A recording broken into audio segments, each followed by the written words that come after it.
සත්වයින් සියලු මිනිස් කොටස්. එතකොට නබිතුමාගේ වදනක් තිබෙනවා ඉරහමු මන් ෆිල් අර්ලි. මේ මහ පොළවේ වැසෙන්නා වූ සියලු මිනිස් කොටස් වලටම ආදරය දක්වන්න, කරුණාව දක්වන්න. එතකොට නබිතුමාට කියන්නේ රහමතන් ලිල් ආලමීන්. බුදු පියාණන් වහන්සේට අපි කියන්නේ ගෞතම ශ්‍රී මෛත්‍රී බුදු ප්‍රජානන් වහන්සේ. ඒතර මෛත්‍රී භාවය. එතකොට නබිතුමා කිව්වා ඉරහමු මන් ෆිල් අර්දි යරහමුකුම් මන් ෆිස් සමායි. මේ භූමි තලයේ සිටින්නා වූ සියලු දෙනාටම ආදරය දක්වන්න, ප්‍රේමය දක්වන්න. ඒතර සහජීවනයක් ඇති වෙන්න ඉස්සෙල්ලා ප්‍රේමයක් ඇති වෙන්න ඕනේ.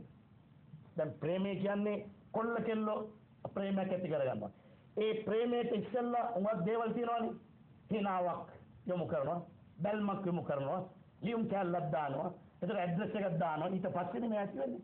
ඉතින් රටේ සාමය ඇති වෙන්නට, සහජීවනය ඇති වෙන්නට නිකන් මේ හැම જાතිම අත්වැල් බඳගත්තටයි සුදු පරවිව අහසට යවට වැඩක් නැහැ. ඒකේ මුල සිටම ඒ ප්‍රේමයේ හරියාකාර හදවතින්ම සිනා මුහුණින් එකිනෙකා හරියට බටහගෙන එකිනෙකා ආදරය බැල්ම යොමු කරමින් ඒ සහජීවනය ඇති කරන්නට පුළුවන්.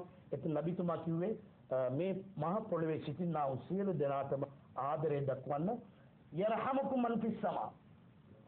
අහස්තලයේ සිටිනා වූ නුඹලා වෙත ආදරය දක්වයි. ඒත් අහස්තලයේ සිටින්නේ කවුද? දේවදූතයෝ. දේවදූතයන්ගේ ආදරය අපි ලබා ගන්නට ඕන නම් අපි අතර ආදරය දැක්විය යුතුයි. ඊටත් වඩා මම හුඟක් සන්තෝෂ වෙනවා ඔබතුමා ඒ කුරාන් වදනේ සුදෝ කුරාන් පොතේ මෙසේ වදනක් තිබෙනවා. ඒක හරිද වැරදිද දන්නේ කියලා ඔබතුමා යොමු කළා. ඇත්තෙන්ම කුරාන් පොතේ එවැනි වදනක් තිබෙනවා. ඔබලා ඕනෑම ජාතියකට අයත් වුණත්, ඕනෑම පක්ෂයකට අයත් වුණත් මිනිස්කම්